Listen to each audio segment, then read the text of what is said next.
Okay, welcome to your first day of, I think this is chapter 5 or unit 5. We are kind of still in triangle land, but we're going to focus our attention on some super, I don't want to call them special, but like some different vocab words that can happen within triangles and see some interesting things that start to happen.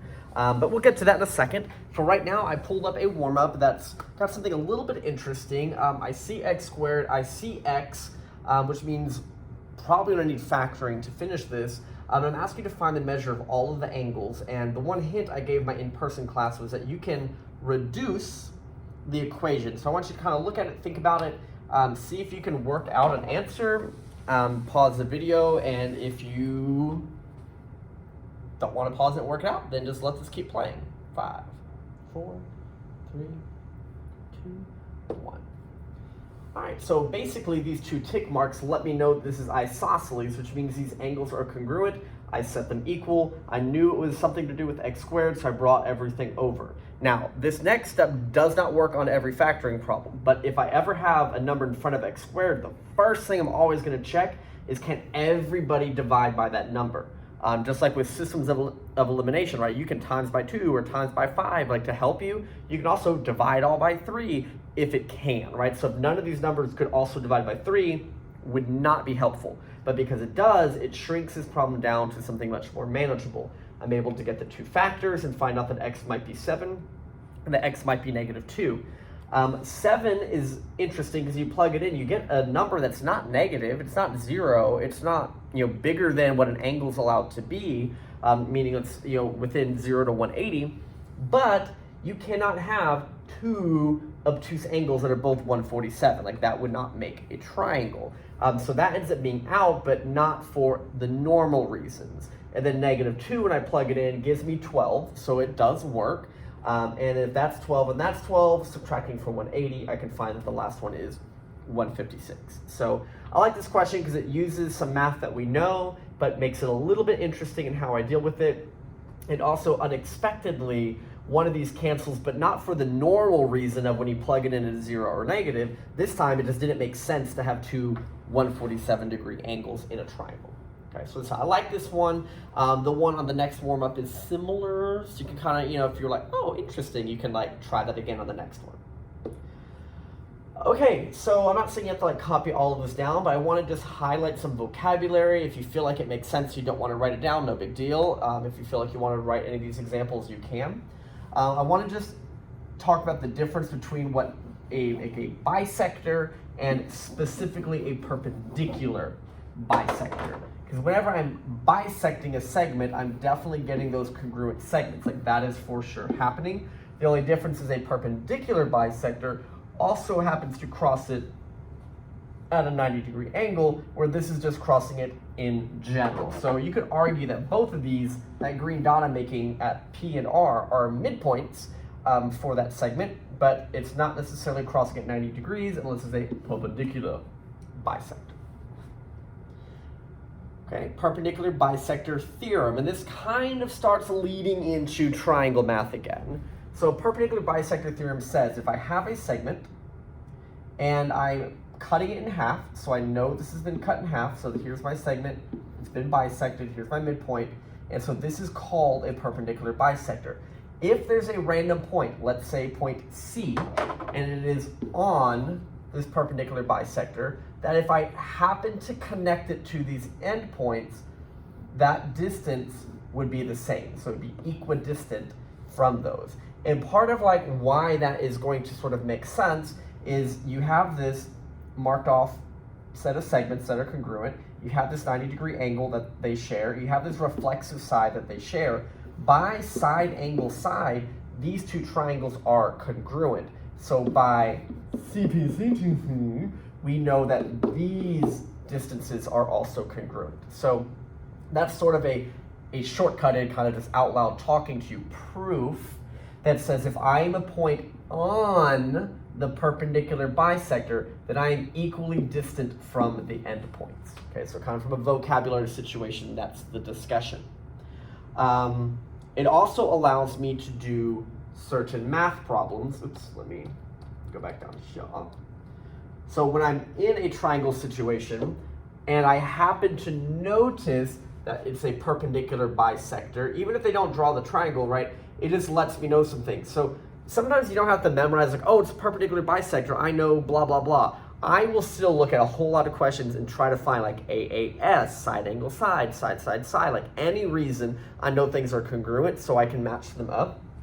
So here, I know this side, I know this reflexive side, I know this angle. By side angle side, anything else in this problem is congruent. So I'm absolutely allowed to know that these are the same as each other and I can set them equal. Or that this pair of angles would be equal. Or that this pair of angles would be congruent and equal. Like all of those things are things that I know and I could potentially use to help me solve a problem.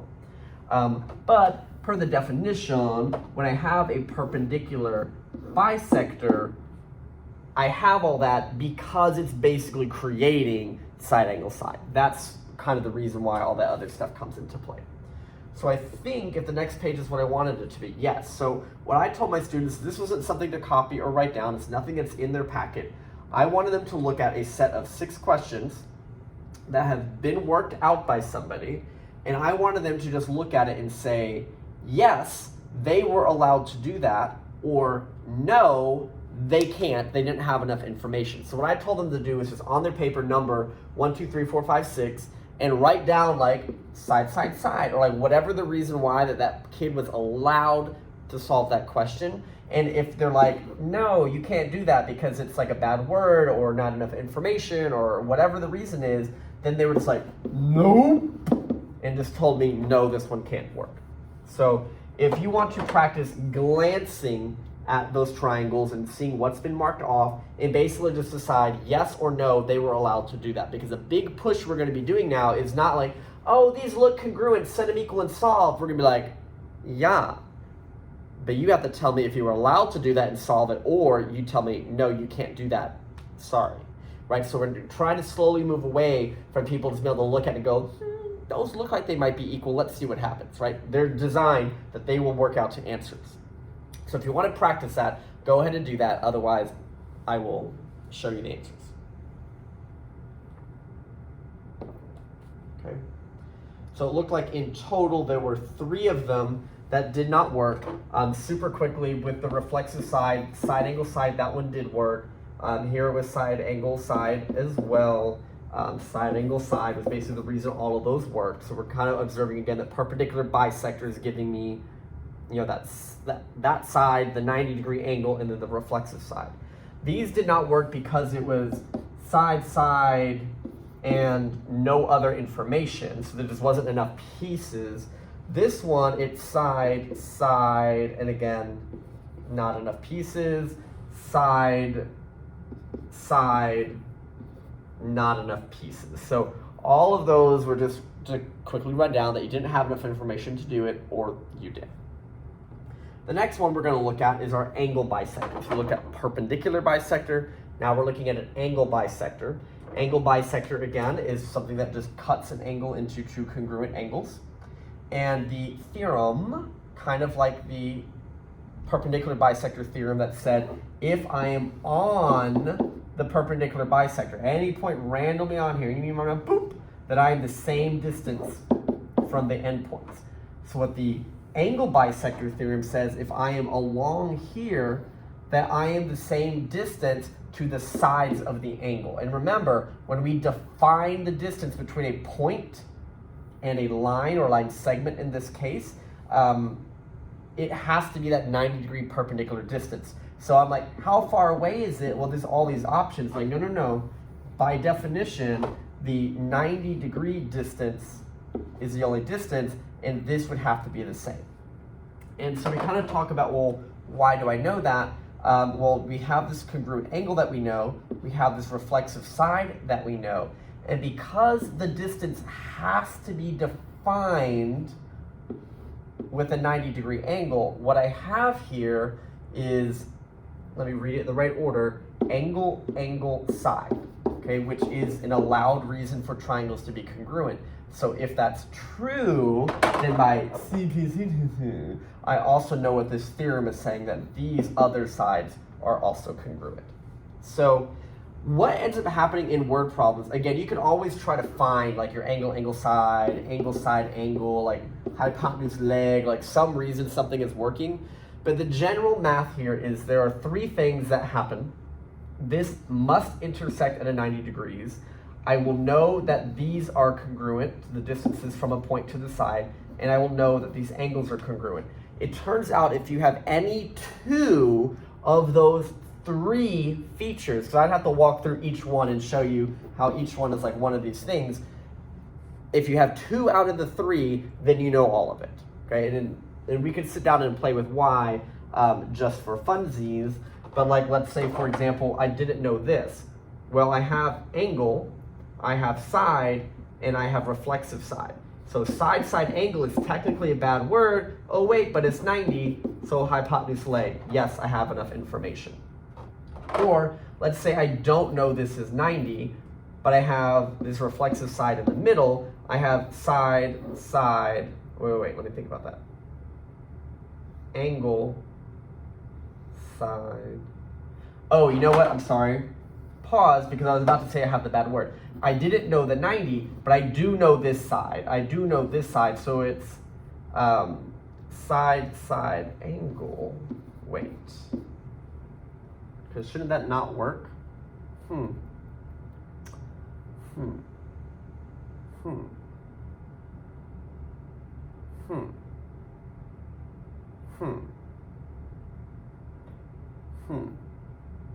Let me think about that one for a minute. I think as part of why this theorem is here is because I need to be able to know that. But let's say I didn't know this one, for example, but I knew these angles were bisected. I knew these were 90, and I knew this was reflexive. That would be angle, side, which I know works. So I guess we would just need a little bit of the background of the theorem to point that out. But to go back to my point, what I was originally saying is definitely true, that if I have two of those features, there's a way to prove that the third one is also available. So in this random question here, I ask myself, do I have two of those three features? Do I have the angles bisected? Yes. Do I have these are 90 degrees? Yes. Then that's enough information to also conclude that the third piece I don't have is there, that those two things are equidistant. Okay. So kind of like last time, I gave them these and I asked them to say, hey, take a look at them. Were these students allowed to set equal the things that they did, or no? So basically, did it have two out of the three features? Remember the three features being that the angle is bisected, that the point along that bisector is 90-degree connection, and equally distant. So if I have two out of the three, then yes, I can solve. So if you want to pause and check that out, you can. Otherwise,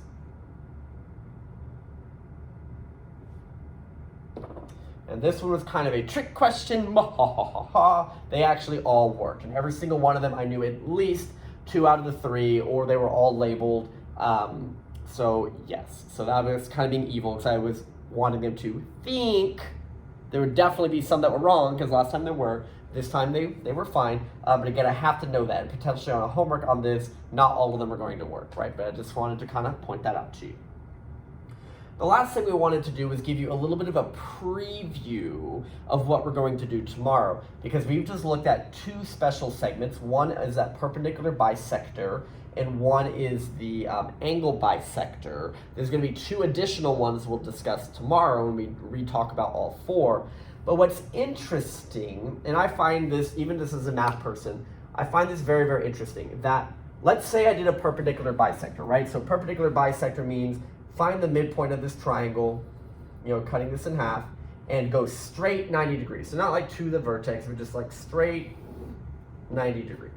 And if I were to do that on all three sides, so let's say this side I'm kind of eyeballing about the midpoint, and we're gonna go 90 degrees from that and just go straight across. And do it on the other side.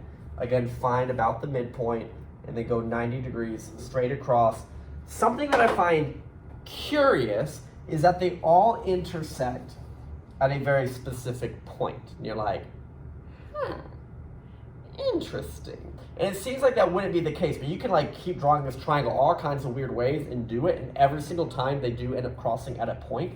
And that's what we're going to sort of get into is what special features there are about this, because what we're going to find out, for example, again, previewing tomorrow, this special point is called the Circumcenter.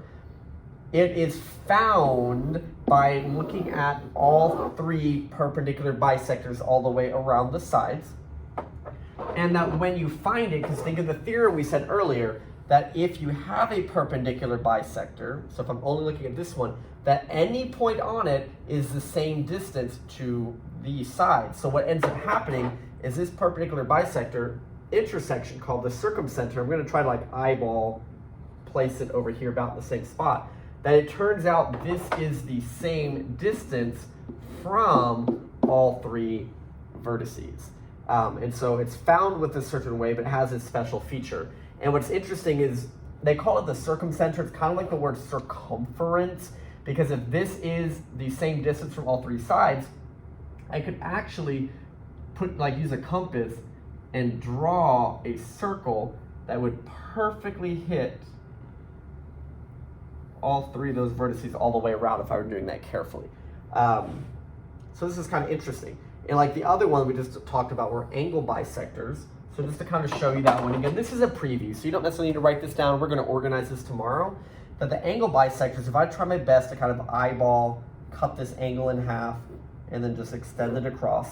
We're going to try to eyeball, cut this angle in half, extend it across. Kind of eyeball this one, cut in half, extend it across. Obviously, it's not perfect, but if you do it perfectly, they will also intersect. And you'll notice they're not necessarily intersecting in the same area. Like this one's near the center, a little bit off to the left. This one ends up being near the center, a little bit off to the right. Like they don't necessarily have to be in the same spot. But it's just interesting that they also will cross each other at a point.